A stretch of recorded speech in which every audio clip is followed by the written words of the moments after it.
Bueno, al final les voy a compartir el enlace del formulario de la asistencia. Vamos a empezar viendo este video.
Bueno,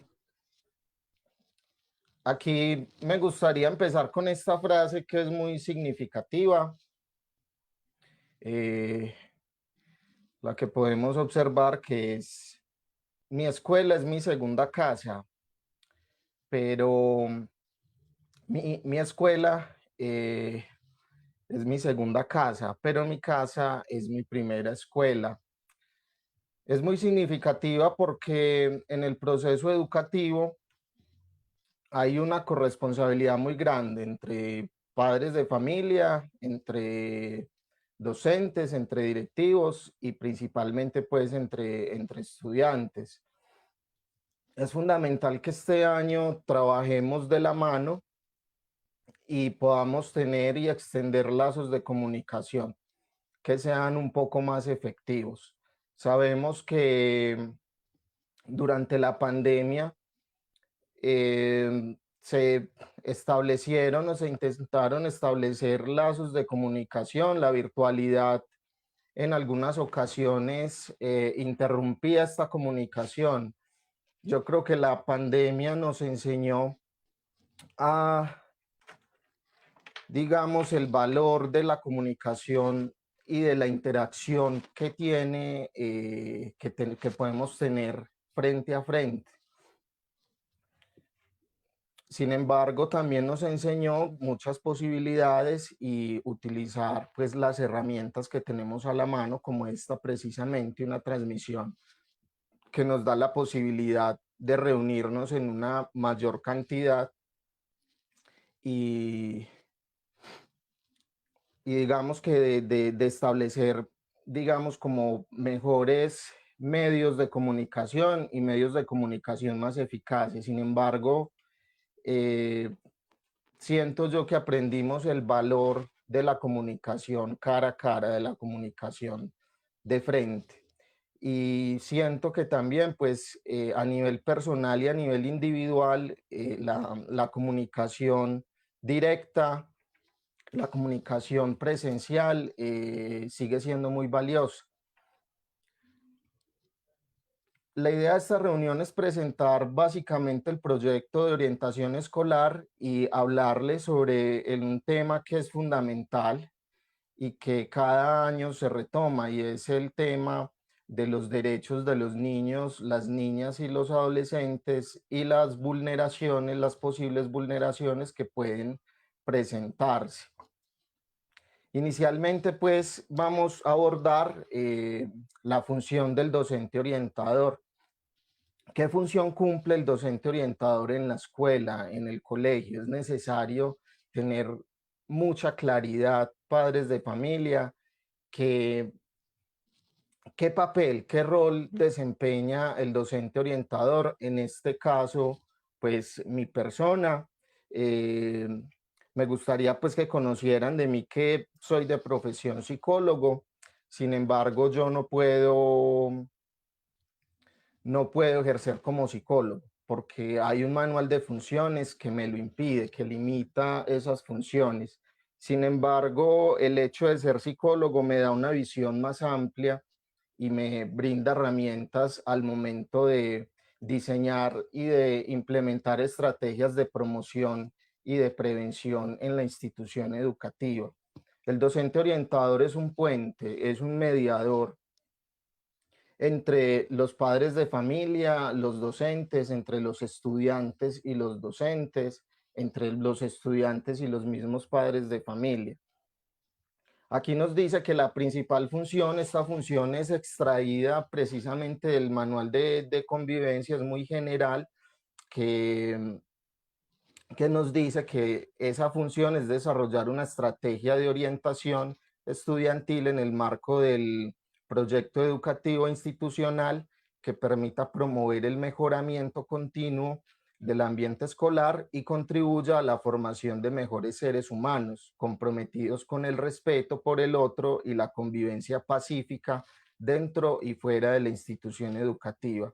Es una realidad, padres de familia y estudiantes que de pronto estén conectados, que a la escuela no solamente se va a obtener conocimientos, la escuela y el colegio son una experiencia integral, una experiencia de formación de seres humanos. Y siento que en el Andrés Bello es una labor muy bonita la que se hace.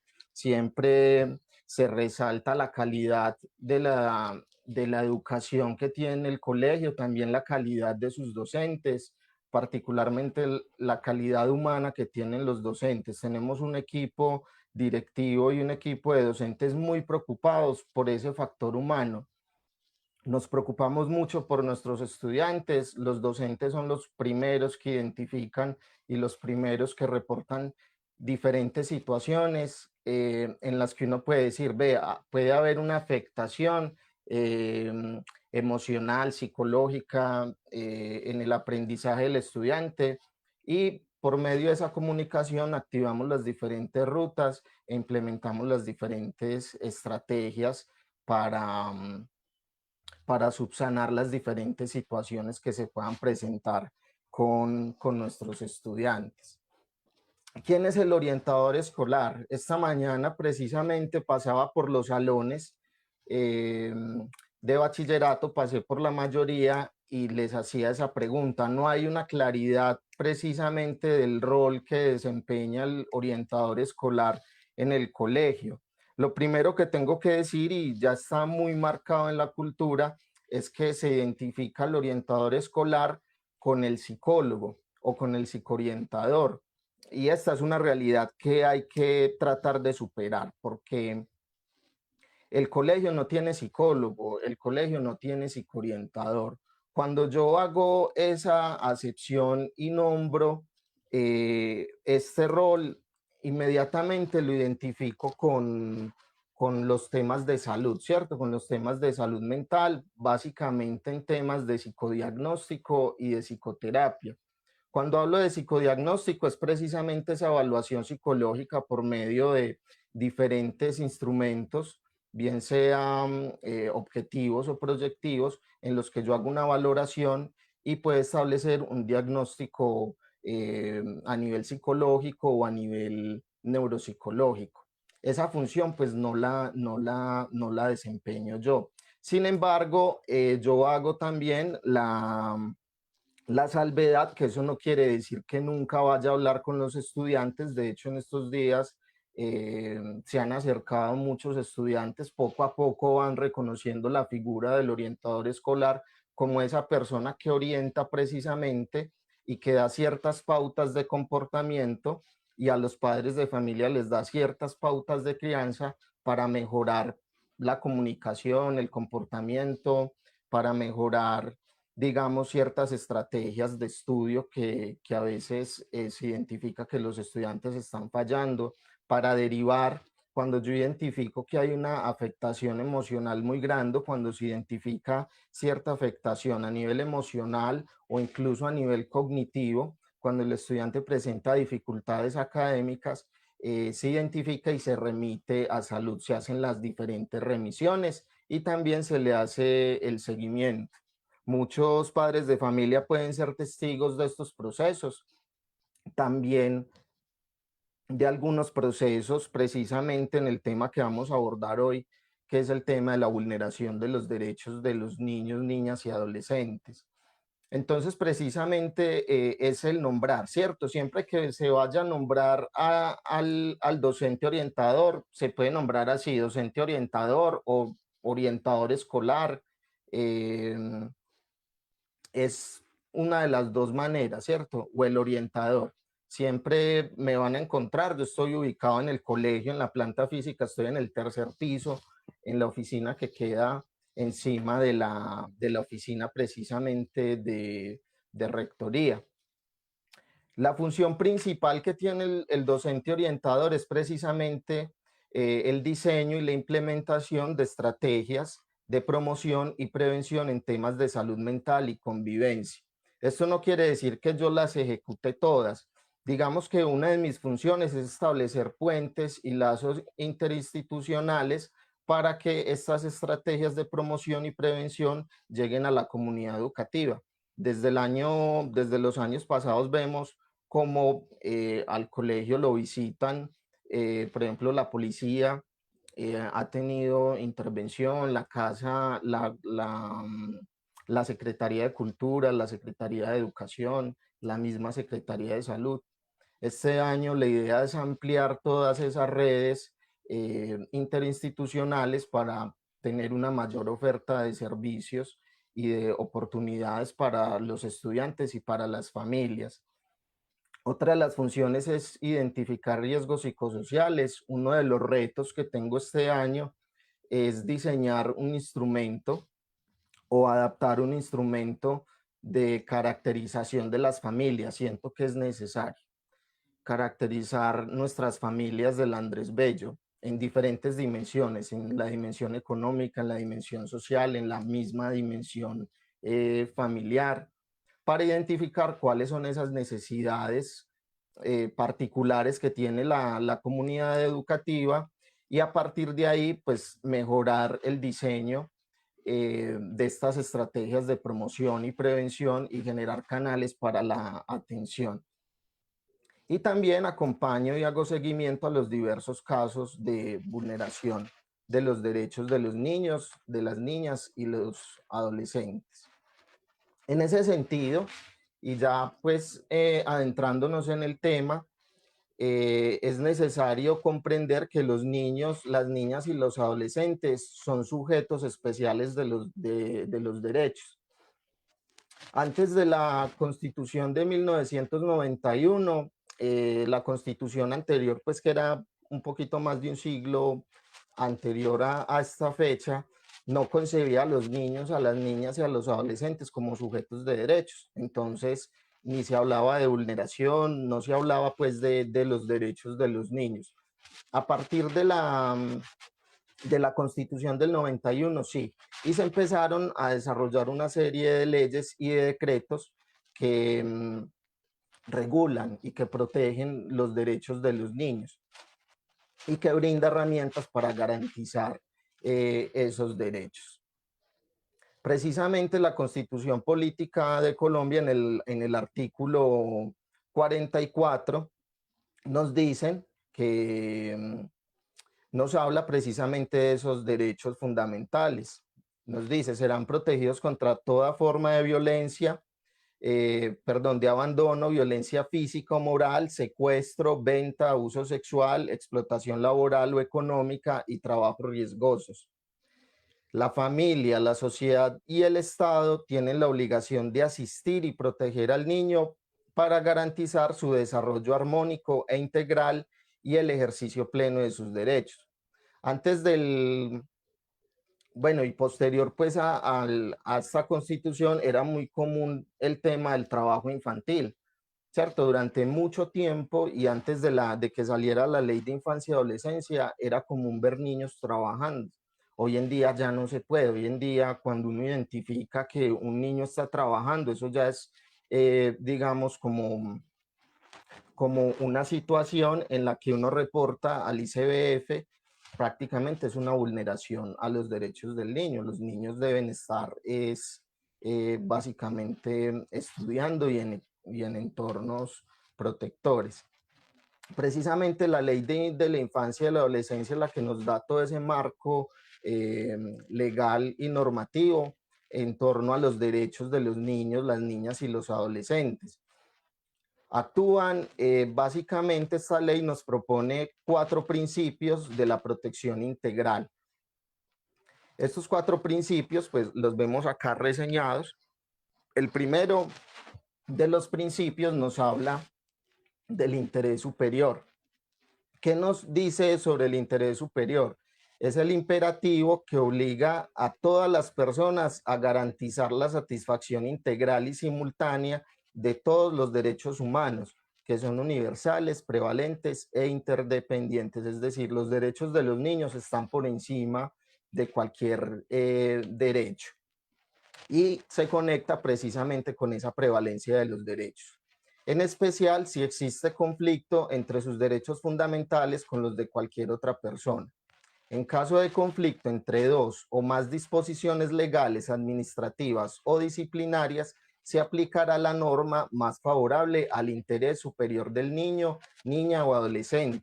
En el colegio, y por ahí hace como un año, año y medio, salió un video de una madre que le abrió proceso, denunció al papá de su hijo por un presunto abuso sexual, y el papá contrademandó a la mamá exigiendo que, pues, como ver al niño, visitarlo. Y el juez, esa audiencia pues estuvo grabada, el juez falló a favor del papá, argumentando que él como papá tenía los derechos. Pero mira que no aplicó este tema de la prevalencia de los derechos. Es muy común que en el colegio, cuando se reportan situaciones de vulneración, lo que yo aconsejo, es decir, yo no lo mando, lo que yo aconsejo es, mientras el proceso esté abierto, mientras esté abierto en comisaría de familia o en ICBF, no se recomienda que el niño visite al papá cuando los padres pues son separados. ¿Por qué? Porque el niño está presuntamente en un entorno agresor. Es de resaltar, padres de familia y acudientes, que nosotros no somos un ente investigador ni un ente judicial, nosotros no dictamos ninguna sentencia, todo es presunción. Así haya pruebas, así haya evidencias, nosotros siempre reportamos como una presunta vulneración. ¿Quiénes entran a investigar y a definir si sí? Pues precisamente las entidades judiciales, en este caso pues la fiscalía, sí, principalmente pues la fiscalía es la que determina cuando hay vulneración, nosotros no. Y aquí hago esta recomendación, padres de familia, porque se han presentado casos o se pueden presentar casos en que los papás nos dicen, no, es que yo empecé a investigar, por ejemplo, en estos casos de acoso escolar, no, es que yo empecé a investigar, a tomar fotos, a grabar videos, mucho cuidado, porque nosotros ni ustedes tampoco son entes investigadores, incluso se está incurriendo en un posible delito al yo, por ejemplo, grabar un video, tomarle foto a un niño diferente a mi hijo. El tema de la corresponsabilidad, ahorita se mencionaba cuando leíamos el apartado de la Constitución política. La corresponsabilidad se define como la concurrencia de actores y acciones conducentes a garantizar el derecho, el ejercicio de los derechos de los niños, las niñas y los adolescentes. La familia, la sociedad y el Estado son corresponsables en su atención, cuidado y protección. La corresponsabilidad y la concurrencia aplican en la relación que se establece entre todos los sectores e instituciones del Estado. Aquí mucho ojo, padres de familia. Esta mañana les decía a los estudiantes, y en el manual de convivencia está, que los padres de familia también son responsables del proceso educativo. Es decir, el colegio no es un parqueadero de niños, ¿cierto? Muchas veces uno percibe que algunos padres de familia tienen el colegio como si fuera un parqueadero, ¿cierto? Como que me deshago del niño, de la niña durante 5 o 6 horas y que allá pues se defiendan, ¿cierto? Pues me desentiendo del todo. La idea es generar esos lazos, como les decía inicialmente, entre el colegio y la familia para garantizar que el proceso educativo y el derecho a la educación y a la protección integral pues se haga efectivo. Por eso la importancia de que la familia se vincule mucho más a la escuela. Este año es un reto que tenemos de aquí adelante, cómo hacemos para vincular a la familia, cómo hacemos para que los padres de familia se interesen más en participar del proceso educativo, que sean garantes del proceso educativo, que aporten al proceso educativo. De ahí la importancia en el acompañamiento hacia los niños, precisamente el acompañamiento en las tareas y en ese proceso académico. Nosotros nos encontramos con niños que se llega el final del año, pierde el año, el niño muy mal, vamos a mirar qué pasó y resulta que el padre de familia nunca se hizo presente durante el año, mandaba a algún familiar a reclamar notas, no sabía, o a veces el mismo estudiante oculta esa información y el papá ni por enterado, ¿cierto? Entonces es muy importante que yo como padre de familia, como madre de familia, como acudiente, esté muy pendiente.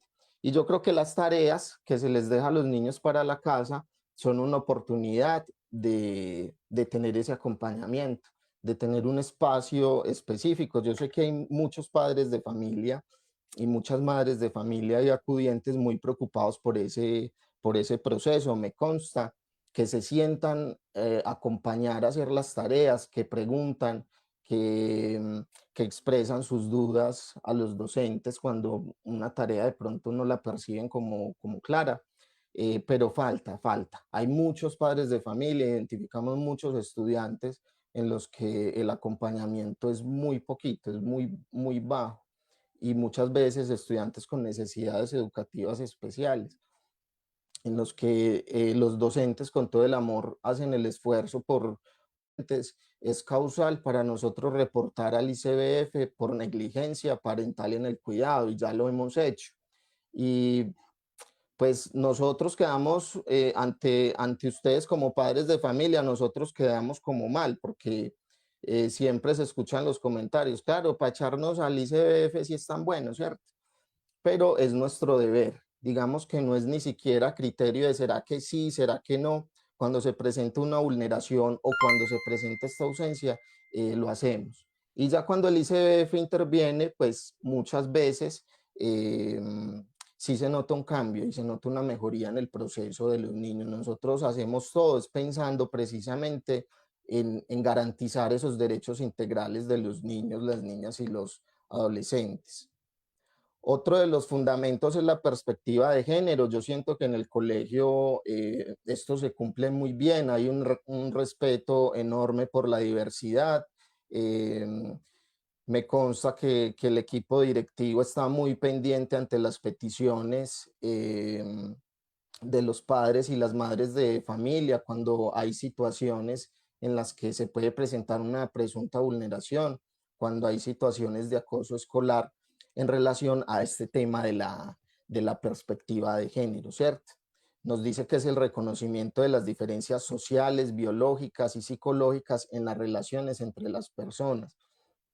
Cuando son personas de diferentes regiones, de diferentes países, estudiantes, ese es el tema de la inclusión. En el colegio promovemos el respeto, promovemos la tolerancia, promovemos la sana convivencia y en realidad yo siento, o en el ambiente, en el clima escolar, se siente esa convivencia sana, se siente ese clima agradable, se siente esa inclusión, se siente ese respeto.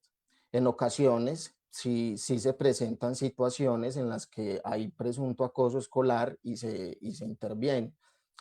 Buscamos siempre estar muy pendientes de garantizar esos derechos. Invitamos a los padres de familia y a los estudiantes siempre, cuando sientas que está siendo vulnerado de alguna manera, ¿cierto? Y más en razón de tu raza, de tu orientación sexual, de tu región, incluso más, es necesario reportar, porque si no nos reportan, pues nosotros no podemos hacer nada. Muchas veces los niños e incluso los padres de familia dejan avanzar estas situaciones o tienen conocimiento de la situación y no la reportan. O la reportan al docente, pero no la reportan al equipo directivo. Entonces es necesario mirar esos canales de comunicación para reportar esas situaciones de presunta vulneración y especialmente cuando es el acoso escolar, que es un tema tan delicado. Y siento que en el colegio, cuando se reportan estas situaciones y se intervienen de manera adecuada por medio de precisamente de la mediación escolar, se obtienen resultados muy positivos. Y de hecho, una de las funciones principales que tiene el docente orientador es precisamente esa, la mediación escolar. Incluso la mayoría de los docentes tienen altas competencias en mediación escolar y hay casos en los que ni siquiera llegan a orientación escolar porque el docente ya los gestionó. El docente simplemente reporta, a veces presentó esta situación de acoso escolar, llamé a los padres de familia, se hizo la mediación, se llegaron a estos acuerdos y vamos a hacerle seguimiento. Y en la mayoría de los casos es efectivo. Si tú como padre de familia, como acudiente, sientes que esa mediación no es efectiva o quedas insatisfecho, puedes aproximarte con toda tranquilidad o a coordinación o a orientación escolar o incluso a rectoría a reportar la situación y esta situación, créanme que es atendida con la mayor diligencia. Bueno, aquí tenemos una lista pues de los derechos fundamentales de los niños. Vamos a hablar de maltrato infantil. Es muy importante tener claridad qué es el maltrato, porque a veces en las conversaciones o en las entrevistas con padres de familia no se tiene claro como ese límite, ¿cierto? Se considera maltrato infantil todo lo que tenga que ver con castigo, con perjuicio, con descuido, omisión o trato negligente, humillación, abuso físico, psicológico.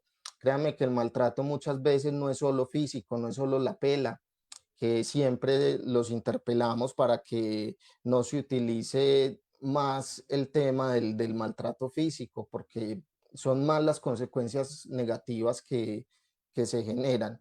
En el pasado hemos tenido encuentros muy interesantes que nos hablan precisamente de la disciplina positiva, de encontrar otras maneras de, por decirlo así, corregir comportamientos disruptivos en los niños y en las niñas. Los malos tratos, aquí ya pasamos pues a la explotación sexual, incluidos los actos sexuales abusivos y la violación, y toda forma de violencia o agresión sobre el niño, la niña o la adolescente. Todo esto que podemos ver ahí es concebido como maltrato infantil. Y créanme que nosotros en el colegio estamos muy pendientes de esas situaciones y los docentes son muy pendientes de los estudiantes. Cuando identifican que un niño está siendo maltratado ya porque presenta hematomas, porque presenta rasguños, porque el mismo niño lo expresa, se activa inmediatamente la ruta. Y no es que, les insisto, no es que nosotros tengamos como el criterio o la posibilidad de decir si sí o si no reportamos, nosotros siempre reportamos. A veces llegan los padres de familia pues enojados cuando lo cita el ICBF, ah, ¿por qué no me llamó primero, cierto? Pero es nuestro deber reportar esas situaciones. Y es una invitación muy grande a cuidar a nuestros niños, a buscar maneras diferentes y un poco más creativas y adaptativas de corregir precisamente esos comportamientos que podemos considerar como disruptivos. Porque lo que es la pela o el maltrato o incluso castigar con rabia, a veces nos cargamos mucho como padres de familia y nos descargamos sobre el niño. Descargamos toda esa rabia, como toda esa frustración, la descargamos sobre el niño, la niña o incluso el adolescente, porque tenemos situaciones en bachillerato que los papás todavía maltratan físicamente a sus hijos, a muchachos ya de 13, 14, incluso 15 años. Entonces, mucho cuidado con esas situaciones. Aquí algunas cifras de violencia contra niños, niñas y adolescentes del 2020 y del 2021. En 2020, más de 27.000 niños, niñas y adolescentes fueron víctimas de algún tipo de violencia. A septiembre del 2021, más de 9.927 niños en Colombia fueron víctimas de abuso sexual. Y son cifras más que todo como de procesos abiertos. Imagínense las situaciones que no han sido reportadas. En el colegio hacemos diversas actividades y siempre en cada actividad se identifican uno, dos, tres, a veces hasta cuatro situaciones donde hay presuntas vulneraciones de los derechos de los niños, niñas y adolescentes precisamente en temas de abuso sexual. Aquí nos dice que el 42% de los menores de 18 años han sufrido algún tipo de vulneración en sus derechos, o física, psicológica o sexualmente, y que incluso cerca del 70% de estas vulneraciones acontecen en el mismo hogar. Estos son datos sacados del periódico El Tiempo, más o menos de septiembre del 2021. Es una realidad que la pandemia aumentó los niveles de violencia intrafamiliar. Por eso el afán y la necesidad tan grande de que los niños y las niñas y los adolescentes también regresaran a clases presenciales. El gobierno pues insistió mucho, se invirtieron recursos importantes para garantizar pues como esa seguridad y promover el retorno a los salones. ¿Por qué? Porque el colegio, la institución educativa, pues está llamada a ser un entorno protector y está llamada también a ser un entorno en donde se identifiquen y se reporten las situaciones de vulneración a los niños, niñas y adolescentes. La exigibilidad de los derechos, esto es algo muy importante, padres de familia y acudientes. Cualquier persona puede exigir de la autoridad competente el cumplimiento y el restablecimiento de los derechos de los niños, niñas y adolescentes. El Estado, en cabeza de todos y cada uno de sus agentes, tiene la responsabilidad inexcusable de actuar oportunamente para garantizar la realización, protección y el restablecimiento de los derechos de los niños, niñas y adolescentes. ¿Qué quiere decir todo esto? Que cualquier persona puede reportar una vulneración. Está la línea nacional del ICBF, está el chat del ICBF. Ustedes ponen en Google Chat ICBF para denunciar una situación, ahí está.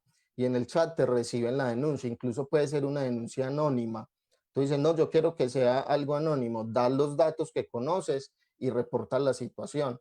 Usualmente pues van al colegio y nos la reportan y desde el colegio se activa la ruta, pero cualquier persona, incluso los mismos niños, hay casos donde los niños van al ICBF o van a la comisaría a denunciar que los están maltratando física o psicológicamente.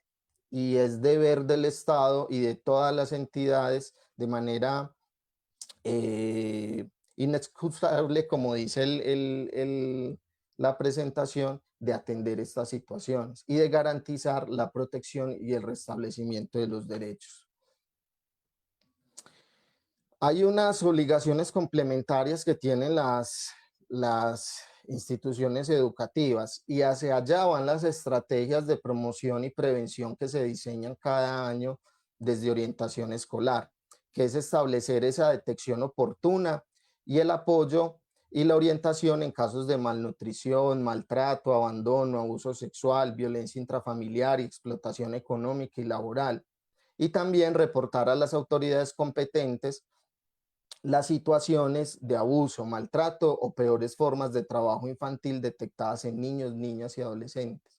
Y créanme que nuestros docentes son los primeros que están ahí, digamos que están en esa primera línea en la detección de todas estas situaciones. Ellos, la gran mayoría, son muy preocupados por nuestros estudiantes y siempre lo reportan o a coordinación o me lo reportan a mí. Y de ahí ya se activan las diferentes rutas de atención. Estas diapositivas pues ya digamos que para finalizar, fueron tomadas de la presentación de la abogada Janet Torres, que es funcionaria de la Casa de la Justicia, es una funcionaria muy cercana a las instituciones educativas, una abogada que es experta en todos estos temas y siempre nos asesora cuando tenemos alguna duda. Me gustaría de pronto, si tienen alguna duda o alguna pregunta, que la copien por el chat del Facebook.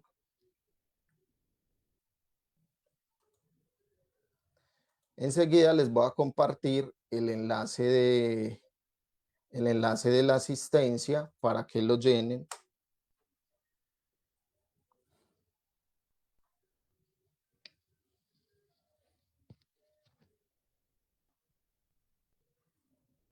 Mira, aquí por ejemplo nos están reportando una situación y nos dicen que en la primaria los niños de primero, segundo y tercero, los niños de cuarto y quinto los están empujando por las escalas en la tienda, les piden dinero a los niños más pequeños, algunos niños les han quitado la lonchera que están haciendo referente a este tema, por ejemplo mi hija en tercero cuatro, y la mayoría de papás tenemos ese problema con nuestros hijos, ya que los niños más grandes se están aprovechando de ellos.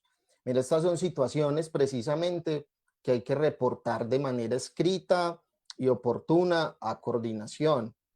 Incluso ustedes como padres pueden hacer seguimiento de lo que se está haciendo frente a esta situación, porque se supone que semanalmente hay una distribución en los descansos de los docentes que están muy pendientes de las diferentes áreas.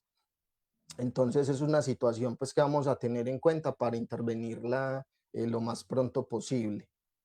Aquí hay otra pregunta que dice, bueno, que las niñas de quinto están insultando a las niñas menores cuando están en recreo y van al baño. Sí, recuerden que la educación empieza desde casa, es lo que les dije, lo que les expresé.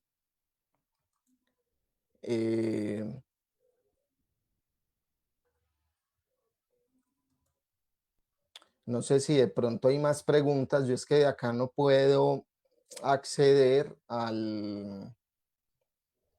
digamos, como al tema de los comentarios.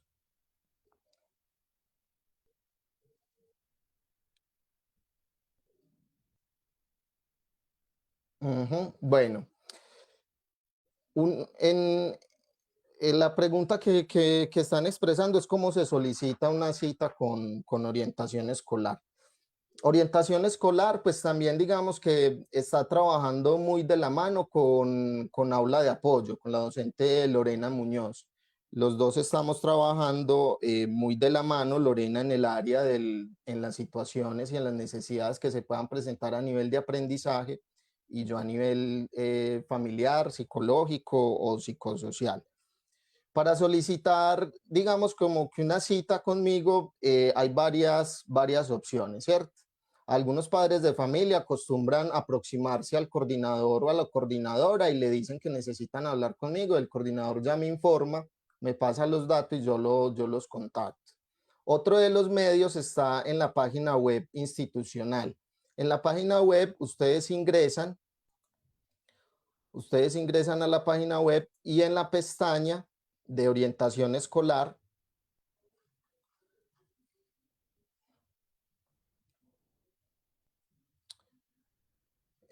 ustedes ingresan a la página web donde dice institucional, ingresan a orientación escolar y ahí se van a encontrar con un formulario. Ahí hay un formulario, dice contacta al orientador escolar. Llenan ese formulario, lo diligencian. En el formulario ustedes brindan una información inicial, los números de contacto y la manera de contactar, y a ella yo los contacto y les asigno la cita. Otra de las maneras es por medio del correo de orientación escolar. El correo es orientacionescolar@andresbello.edu.co. Es muy fácil, ¿cierto? Orientación escolar, andresbello.edu.co, y ahí me comentan la situación y me dicen, digamos, como qué día les queda fácil. Este año el horario de tanto orientación escolar como de aula de apoyo cambió. Vamos a ir 2 días en la mañana, 2 días en la tarde y un día de 9 a 3. Los días que vamos en la mañana, martes y jueves, estamos de 7 de la mañana a 1 de la tarde. Y los días que vamos en la tarde son los lunes y los miércoles, que vamos de 12 de la tarde de 12 del mediodía a 6 de la tarde. Entonces, teniendo en cuenta esos horarios, ustedes ya me dicen, me gustaría que me asignaras la cita un miércoles o un martes, un miércoles o un lunes en la tarde. Entonces yo ya les respondo programándoles con la cita programada. Entonces son varios medios, pues como varias opciones que tienen ustedes para contactarse conmigo. Bueno, aquí dice, buenas tardes, qué rico sería que estas charlas fueran un poco más tarde, ya que hace ahora estamos recogiendo los estudiantes de primaria y apenas estamos llegando a casa para poder ingresar y no perdernos en el tema. Bueno, es muy importante también señalar que esta escuela queda grabada, ¿cierto? Quedan las grabaciones, entonces se la pueden ver. El enlace de asistencia queda habilitado hoy hasta mañana en horas de la mañana, entonces pueden participar. Incluso si tienen dudas o aportes, las pueden hacer al correo que les di, al correo de orientación escolar, si tienen de pronto algún aporte o alguna inquietud. Me gustaría también aprovechar para decirles que desde hace más o menos un año, año y medio, estamos en el proceso de la actualización del pacto de convivencia. Vamos a tener también una serie de encuentros muy pronto y tendremos en cuenta pues esta sugerencia para compartir con ustedes, digamos, como los temas de esta actualización del pacto de convivencia, y también que ustedes como padres de familia nos aporten en el pacto. No sé si de pronto hay alguna otra inquietud o alguna pregunta.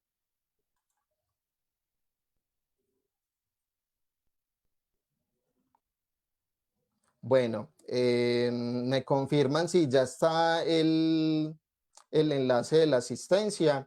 Agradezco mucho la participación. Veo que hay una buena cantidad de personas conectadas. Me alegra mucho. Eh, Decirles que también este año tendremos 2 eventos. Nos hemos propuesto 2 eventos para las escuelas de familias, hacer 2 escuelas presenciales que sean masivas. Estamos mirando el lugar y en la que también podamos traer invitados y abordar por lo menos unos 2 o 3 temas de interés para ustedes como padres de familia. Entonces, una creo que es en mayo, finalizando mayo, y la otra es en agosto. Entonces, para que estén muy pendientes a la participación, también para que nos hagan sugerencias en qué momento sería como más adecuado hacer esta actividad que nos hemos propuesto. Entonces, muchísimas gracias. Al colegio, pues por el colegio y en orientación escolar a la orden, cualquier orientación, cualquier inquietud que tengan, las puertas están abiertas, como les dije, por medio del correo, de la página web, llenando el